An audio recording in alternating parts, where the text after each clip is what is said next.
వి news Telangana news కి స్వాగతం. బులెటిన్ల ముందుగా హెడ్లైన్స్ చూద్దాం.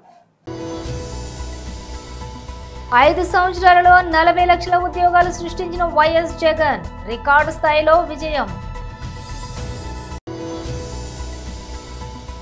అసెంబ్లీలో సీఎం చంద్రబాబు నాయుడు మాట్లాడారు.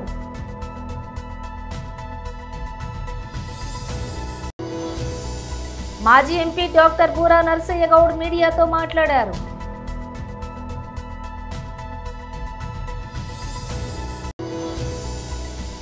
నా సినిమా పోస్టర్ పై పేడ కొడితే నాకెలా ఉంటుంది? రాజేంద్ర ప్రసాద్. ఇక డీటెయిల్స్ చూసే వైఎస్ఆర్సీపీ పాలనలోని అధికారం చేపట్టి 4 నెలల్లోనే సచివాలయం వ్యవస్థ ద్వారా ఒకేసారి 1,30,000 ఉద్యోగాలు ఇచ్చింది. మరో 2,66,000 వాలంటీర్ ఉద్యోగాలు ఇచ్చింది. ఆప్కాస్ ద్వారా మరో 96,000 ఉద్యోగాలు కల్పించింది.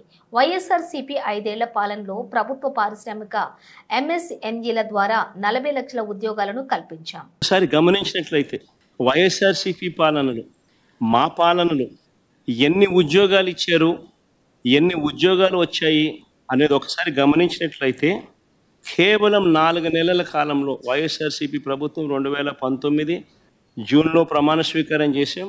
అక్టోబర్ కల్లా గాంధీ జయంతి కల్లా ఏకంగా 1,30,000 ఉద్యోగాలు గ్రామ వార్డు సచివాలయాలలో మన పిల్లలు పనిచేస్తూ కనిపించేట్టుగా చేశాం. 4 నెలల కాలంలోనే ఏకంగా మరో 2,66,000 వాలంటీర్ల ఉద్యోగాలు అక్టోబర్ 2 గాంధీ జయంతి నాటికి, అంటే మా ప్రభుత్వం ఏర్పడిన 4 నెలల కాలంలోనే రిక్రూట్ చేశాం. ఎవరు కాదనలేని సత్యాలు ఇవన్నీ. యాప్కాస్ ద్వారా మరో 1,00,000 ఉద్యోగాలు, యాప్కాస్ ద్వారా కరెక్ట్గా చెప్పాలంటే 96,000 ఉద్యోగాలు యాప్కాస్ ద్వారా కల్పించడం జరిగింది. యాప్కాస్లో పే స్లిప్పులతో సహా చెప్పగలుగుతాం ఎవరికి ఉద్యోగాలు ఇస్తున్నామని. నేను చెప్పిన ప్రతి నెంబరు కూడా పే స్లిప్స్తో సహా, ఆధార్ కార్డ్ నెంబర్తో సహా చెప్పగలుగుతాం. గ్రామ సచివాలయాల్లో పనిచేస్తా ఉన్న పిల్లలైతేనేమి 1,30,000 పైచిలుకు పిల్లలైతేనేమి, 2,66,000 వాలంటీర్లు అయితేనేమి, ఆప్కాస్లో పనిచేస్తూ ఉన్న 96,000 మంది పిల్లలైతేనేమి, ఆర్టీసీ విలీనం ద్వారా 58,000 మంది ఆర్టీసీ ఎంప్లాయీస్కి రెగ్యులరైజ్ చేస్తూ వాళ్ళందరికీ తోడుగా ఉండే కార్యక్రమం అయితేనేమి, ఇవి కాక మిగిలిన కాంట్రాక్టు, మిగిలిన గవర్నమెంట్ ఉద్యోగాలన్నీ కూడా లెక్కేసుకుంటే అక్షరాల 5 సంవత్సరాల కాలంలో వైఎస్ఆర్సీపీ ప్రభుత్వ హయాంలో వివిధ సెక్టార్లలో గవర్నమెంట్ ఉద్యోగాలు అని అంటే గవర్నమెంట్ ఉద్యోగాలు, అవుట్సోర్సింగ్, కాంట్రాక్టు అన్ని గవర్నమెంట్ పరానికి సంబంధించినవి 6,31,310 మందిని వైఎస్ఆర్సీపీ హయాంలో ఉద్యోగాలు ఇచ్చారు. అదేవిధంగా లార్జ్ అండ్ మెగా సెక్టార్లో వీళ్ళు ఇచ్చిన సోషో ఎకనామిక్ సర్వే రిపోర్ట్లు మొట్టమొదట బడ్జెట్ ప్రవేశపెట్టేటప్పుడు, ఇది మా సోషో ఎకనామిక్ సర్వే రిపోర్ట్ కాదు, వీళ్ళ గవర్నమెంట్ వచ్చిన తర్వాత వీళ్ళ మొట్టమొదటి బడ్జెట్తో పాటు 2023-24కు సంబంధించి వీళ్ళు ప్రవేశపెట్టిన సోషో ఎకనామిక్ సర్వే, మేము చేసినది కాదు. సోషియో ఎకనామిక్ సర్వే వీళ్ళు ప్రవేశపెట్టిన సోషియో ఎకనామిక్ సర్వే. వీళ్ళ ప్రకారమే లార్జ్ అండ్ మెగా ఇండస్ట్రీస్లో 1,02,000 ఉద్యోగాలు ఇవ్వడం జరిగింది. ఎంఎస్ఎంఈ సెక్టార్లో ఈ వైఎస్ఆర్సీపీ హయాంలో 2019 నుంచి 2024 మధ్యలో ఏకంగా 32,79,970 ఉద్యోగాలు ఇచ్చారు. 32,79,770 ఉద్యోగాలు ఎంఎస్ఎంఈ సెక్టార్లో ఆ 5 సంవత్సరాల్లో ఇవ్వడం జరిగింది. మొత్తంగా వైఎస్ఆర్సీపీ 5 సంవత్సరాల పాలనలో అటు గవర్నమెంట్ ఉద్యోగాలు అయితేనేమి, లార్జ్ అండ్ మెగా ఇండస్ట్రీస్లో అయితేనేమి. అసెంబ్లీలో సీఎం చంద్రబాబు నాయుడు మాట్లాడారు. గవర్నర్కి కూడా కంప్లైంట్ చేసే పరిస్థితికి వచ్చాం. అక్కడి నుంచి నేను ఆఫీస్కి వెళ్ళాను. ఇంత దుర్మార్గంగా నా జీవితంలో ఊహించలేదు. ఒక పార్టీ కార్యాలయం అనేది ప్రజలకు సేవ చేసే ఒక పవిత్ర దేవాలయం. అలాంటి ఆఫీసుల పైన ఓసారి చిన్న ఆఫీసుల పైన కూడా దాడి చేయరు. ఎందుకంటే ఇది ఒక సెంటిమెంట్. ప్రజాస్వామ్యంలో పార్టీ ఆఫీసుల పైన ఎప్పుడూ దాడి జరగలేదు, అలాంటి జరిగే పరిస్థితి వచ్చింది. అదే మరి సరే, మనం మాట్లాడుకుంటూనే ఉన్నాం. మీరు బాధితులు, నేను బాధితుడినే, ఇక్కడ అందరూ బాధితులే, ఒకరిని కాదు. నేను ఆ రోజు ఈరోజు కూడా చెప్తున్నా, నేను చాలా స్పష్టంగా ఉన్నా. రాజకీయ కక్షలతో నా జీవితంలో ఎప్పుడు నేను రాజకీయం చేయలేదు, ఇప్పుడు కూడా నేను చేయను. అదే సమయంలో లా అండ్ ఆర్డర్ సమస్యలు క్రియేట్ చేసే వాళ్ళపైన మాత్రం ఈ ప్రభుత్వం సింహ స్వప్నంగా ఉంటుందని మరొకసారి హెచ్చరిస్తున్నాను. ఎవరైనా కావచ్చు. చరిత్ర ఒకసారి చూసుకుంటే దిశ, తెలుగుదేశం పార్టీ వచ్చిందంటే లా అండ్ ఆర్డర్ సెట్ కావాలి. ఈరోజు ఎన్డీఏ ప్రభుత్వం ఉన్నాం. ఎన్డీఏ ప్రభుత్వం కూడా చాలా స్పష్టంగా ఉంది, ఎట్టి పరిస్థితుల్లో లా అండ్ ఆర్డర్ ఉపేక్షించాం, ఎవ్వరు బ్రేక్ చేసినా. అందుకే ఈరోజు మీరు చూసినప్పుడు ప్రత్యేకంగా నేను ఎన్నికలప్పుడు కూడా చెప్పాను, నేను సమస్యల్ని జరిగే లా అండ్ ఆర్డర్ కంట్రోల్ చేయగలుగుతాను, కానీ కొంతమంది గంజాయికి అలవాటు పడి, డ్రగ్స్కి అలవాటు పడి అలాంటి వ్యక్తులు రాత్రి మారిపోతారంటే చాలా సమస్య ఉంటుంది, అడిక్షన్ అయిపోయి ఉంటారని చెప్పి చెప్పాను. అది ఇంకా కంటిన్యూ అయ్యే పరిస్థితి ఉంది. ఏదేమైనా దిశ, గంజాయి పైన, డ్రగ్స్ పైన ఉక్కు పాదం మోపాం, ఈగలనే ప్రత్యేక వ్యవస్థ తీసుకొచ్చాం. నేను ఈ రాష్ట్రంలో ఉండే ప్రజలందరికీ విజ్ఞప్తి చేస్తున్నా, మీ పిల్లల్ని, మీ కుటుంబ సభ్యుల్ని మీరు కూడా కంట్రోల్ చేయాల్సిన అవసరం ఉంది. ఎక్కడికక్కడ మెంటరింగ్ చేయాల్సిన అవసరం ఉంది. ఎక్కడ కూడా ప్రతి ఒక్కరికి విజ్ఞప్తి చేస్తున్నా, మన స్వార్థం కోసం మనం గంజాయి పండించి ప్రజల జీవితాలతో చెలగాడడం కరెక్ట్ కాదు. అందుకే లేటెస్ట్ టెక్నాలజీస్ అన్నీ ఉపయోగిస్తున్నాం. నేను కంట్రోల్ అయిందని కానీ మంత్రి గారు ఇప్పుడు కూడా చెప్పారు, మేము కంట్రోల్ చేశామని. ఇంకా పూర్తిగా కంట్రోల్ చేశామని చెప్పడం లేదు, ప్రజలు మెచ్చుకున్నప్పుడే మీరు కంట్రోల్ చేసిన. మాజీ ఎంపీ డాక్టర్ బూరా నరసింహ గౌడ్ మీడియాతో మాట్లాడారు. తెలంగాణ రాష్ట్రంలో నేను అనుకోవటం భారతదేశం మొత్తంలో ఒక రాష్ట్రం కేవలం ఒక సంవత్సరంలోనే ఒక రాష్ట్ర ప్రభుత్వం అన్ని రంగాల్లో వైఫల్యం చెందినటువంటి ప్రభుత్వం, పార్టీ, ముఖ్యమంత్రి ఎవరన్నా ఉంటే అది కాంగ్రెస్, తెలంగాణ కాంగ్రెస్ ప్రభుత్వం, ముఖ్యమంత్రి రేవంత్ రెడ్డి గారు అని స్పష్టంగా మనం చెప్పచ్చు. ఇంకో విషయం ఏంటంటే, అసలు రేవంత్ రెడ్డి గారు ఒక ముఖ్యమంత్రి హోదాలో ఉన్నారా, ప్రతిపక్షంలో ఉన్నారా అనే సంగతి వారు చాలా సందర్భాల్లో మర్చిపోతున్నట్లు ఉన్నారు. వారు మాట్లాడే భాష కానీ, వారు మాట్లాడే యాస కానీ, వారు లేవనెత్తే అంశాలు కానీ ఒక ముఖ్యమంత్రిగా ఉన్నటువంటి హోదాలో ఉన్నట్లు లేదు. ఇంకా ఒక ప్రతిపక్ష నాయకుడి నుంచి, దాన్ని మనకు మెడికల్ భాషలో డిజావు అంటారు, అంటే గతంలో ఉన్నటువంటి రోల్ నుంచి వారు బయటపడలేకపోతున్నారని ఈ సందర్భంగా వారికి గుర్తు చేస్తున్నాం. ఈరోజు ఏమవుతుందంటే, రేవంత్ రెడ్డి గారి పాలన 5D పాలన అవుతుంది. 5D. ఈ 5D అంటే ఏంటంటే, ఒకటి డైవర్షన్, మొదటి నుంచి డైవర్షన్ డైవర్షన్ డైవర్షన్. ఏం డైవర్షన్? ఈ రేస్ కుంభకోణం అన్నారు, కొన్ని నెలలు ఆ డైవర్షన్. ఫోన్ ట్యాపింగ్ అన్నారు, కొన్ని రోజులు ఆ డైవర్షన్. దాని తర్వాత కులగణనని చెప్పి కొన్ని నెలలు ఆ డైవర్షన్. ఎస్సీ కేటగరైజేషన్ అని చెప్పి కొద్ది రోజులు ఆ డైవర్షన్. ఇక్కడ ఎస్ఎల్బిసి మొత్తం కుంగిపోయి 8 మంది చనిపోతే దాన్ని జవాబు చెప్పలేక మళ్ళీ పోయి మంత్రులందరూ ఢిల్లీలో కృష్ణ వాటర్ అని కూర్చొని డైవర్షన్. ఫస్ట్ డి వాళ్ళు చేసేది ఏంటంటే డైవర్షన్. సెకండ్ డి ఏంటంటే డిమాలిషన్. గతంలో నేను చెప్పాను, వారు డిమాలిషన్ మ్యాన్ అయిపోయారు. హైడ్రాని ముందర పెట్టేసి ఎవరైతే ఇష్టం లేదో, ఎవరైతే కష్టాల్లో ఉన్నారో వాళ్ళని డిమాలిషన్ చేయటం, వారి ప్రత్యేకమైనటువంటి ప్రభుత్వం.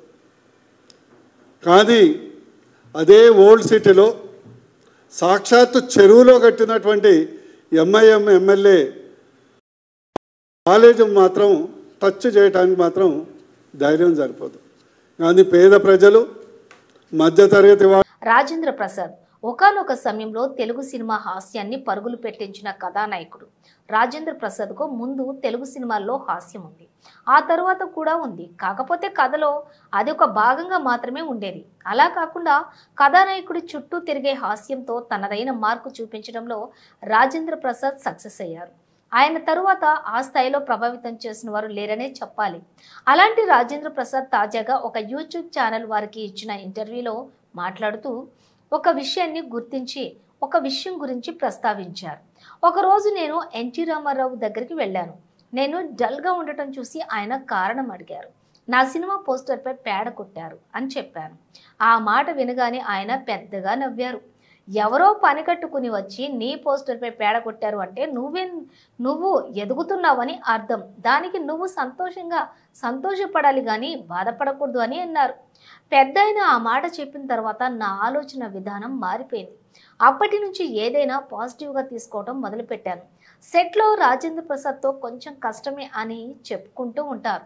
నిజంగానే నేను సెట్లో ఉంటే కాస్త అల్లరిగా గొడవగానే ఉంటుంది. సీన్ పర్ఫెక్ట్గా రావడం కోసం వంశీ నేను పోట్లాడుకునేవాళ్ళం. నిజంగా నేను కాస్త తేడా అయితే రేలంగి నరసింహారావు నాతో 35 సినిమాలు ఎందుకు తీస్తారు? క్రియేటివిటీ విషయంలో గొడవ పడటంలో తప్పులేదు అని అన్నారు.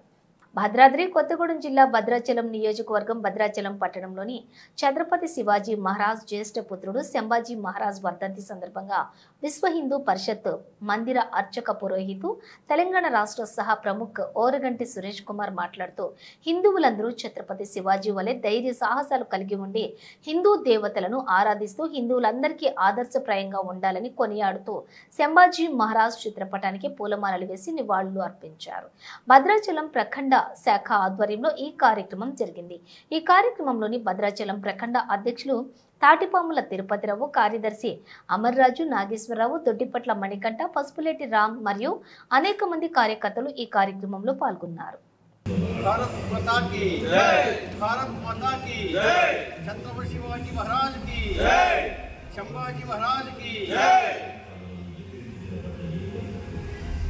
హిందూ సామ్రాజ్య పునర్నిర్మాత శ్రీ శ్రీ శ్రీ ఛత్రపతి శివాజీ మహారాజ్ యొక్క తనయుడు జ్యేష్ఠపుత్రుడైనటువంటి శంభాజీ మహారాజ్ వారి యొక్క వర్ధంతి జరుపుకోవడం హిందువులంతా కూడా ఆ మహారాజు యొక్క గొప్పతనాన్ని, వీరత్వాన్ని, త్యాగాన్ని గుర్తు చేసుకోవడం. చరిత్ర మొత్తం కూడా ఎర్ర కళ్ళద్దాలతో రాసి శంభాజీ మహారాజు యొక్క వీరత్వాన్ని, ధైర్యాన్ని, ఆయన యొక్క శక్తియుక్తుల్ని కూడా మసిపూసి మారేడుకాయ చేసి ఆయన తక్కువ చేసి రాయడం జరిగింది. దీనివల్ల భారతీయులలో అందరిలో కూడా శంభాజీ మహారాజు యొక్క గొప్పతనం తెలుసుకోలేకపోయాం. ఇది చాలా చాలా దురదృష్టకరమైనటువంటి విషయం. శంభాజీ మహారాజు యొక్క ధీరత్వం, వీరత్వం, ఆయన యొక్క త్యాగం, గొప్పతనం మొత్తం కూడా మనం ఇప్పుడు సినిమాలు చూసి నేర్చుకోవాల్సినటువంటి దుస్థితి ఏర్పడింది. ఈ దుస్థితికి హిందువులంతా కూడా దురదృష్టంగా భావిస్తున్నాం. ఛత్రపతి శివాజీ మహారాజు లాగా జీవించాలి, ఆయనలాగా పుట్టాలి, అలాగే శంభాజీ మహారాజు లాగా జీవించాలి, ఆయనలాగా త్యాగభావంతో హిందువులంతా కూడా నివసించాలి, ఆయనలాగా చనిపోతే అంత ఒక పేరు చనిపోవాలి. ఇదే శంభాజీ మహారాజ్ యొక్క వర్ధంతి సందర్భంగా హిందువులంతా కూడా గుర్తు చేసుకోవాల్సిన విషయం. జై శ్రీరామ్. శంభాజీ మహారాజ్ కి జై. శంభాజీ మహారాజ్ కి జై. జై భవానీ. జై భవానీ. శంభాజీ మహారాజ్ కి జై. శివాజీ మహారాజ్ కి జై. భారత్ మాతా కి జై. జై శ్రీరామ్. జై శ్రీరామ్. జై శ్రీరామ్. జై శ్రీరామ్.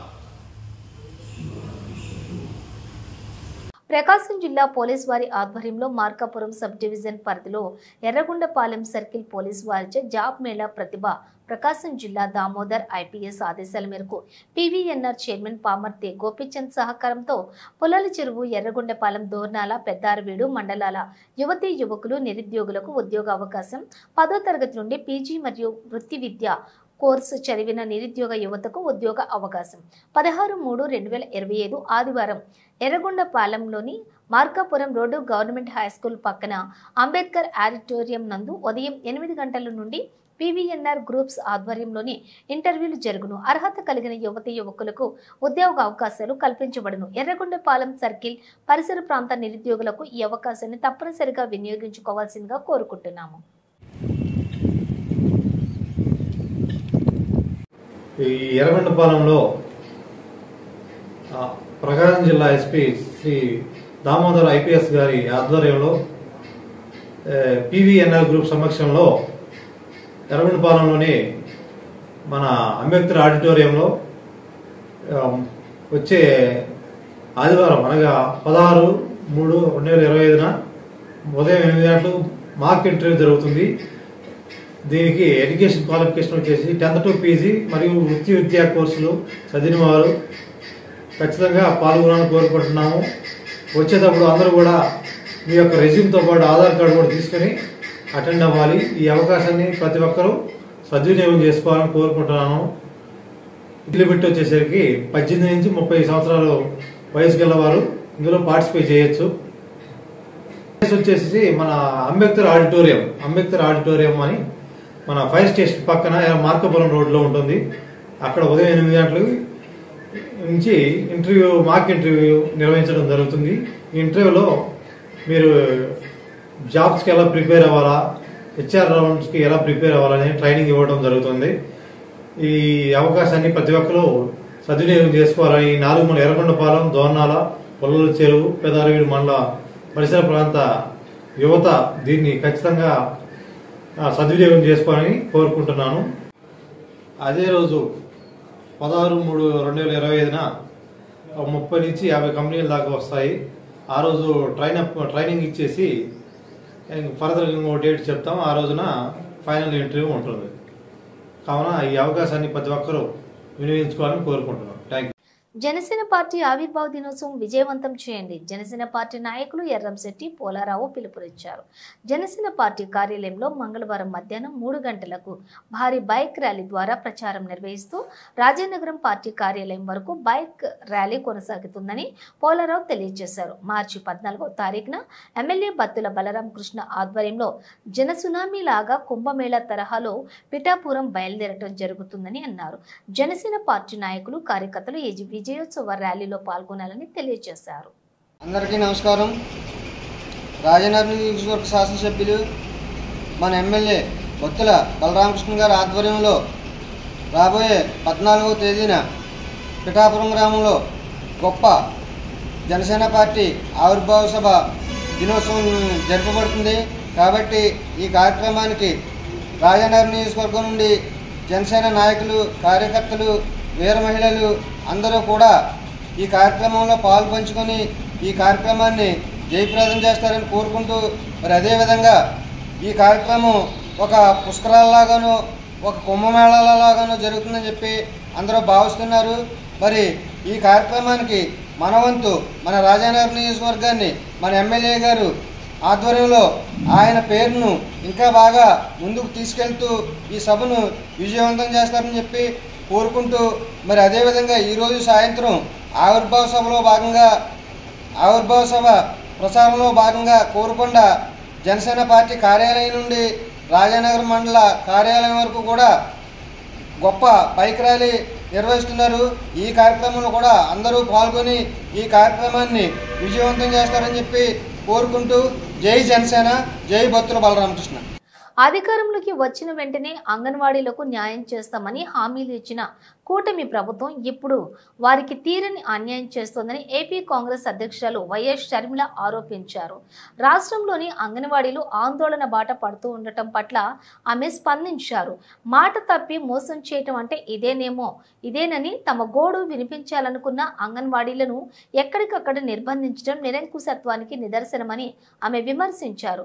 వారు గొంతు నొక్కి ఆందోళనను అణిచివేయటం కూటమి ప్రభుత్వం యొక్క నియంత్రత్వ చేష్టలకు పరాకాష్ఠ అని పేర్కొన్నారు. అంగన్వాడీల డిమాండ్లు పూర్తిగా న్యాయబద్ధమైనవని, వెంటనే వారిని పిలిచి ప్రభుత్వం చర్చలు జరపాలని వైఎస్ షర్మిల డిమాండ్ చేశారు. బులెటిన్ ముగించే ముందు హెడ్లైన్స్ మరోసారి. 5 సంవత్సరాలలో 40 లక్షల ఉద్యోగాలు సృష్టించిన వైఎస్ జగన్, రికార్డు స్థాయిలో విజయం. అసెంబ్లీలో సీఎం చంద్రబాబు నాయుడు మాట్లాడారు.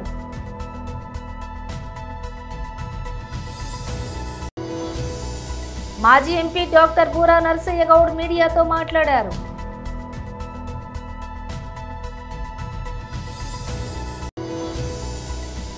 నా సినిమా పోస్టర్ పై పేడ కొడితే నాకెలా ఉంటుంది? రాజేంద్ర ప్రసాద్. ఇవి బులెటిన్ విశేషాలు. మరో బులెటిన్తో మళ్ళీ కలుద్దాం.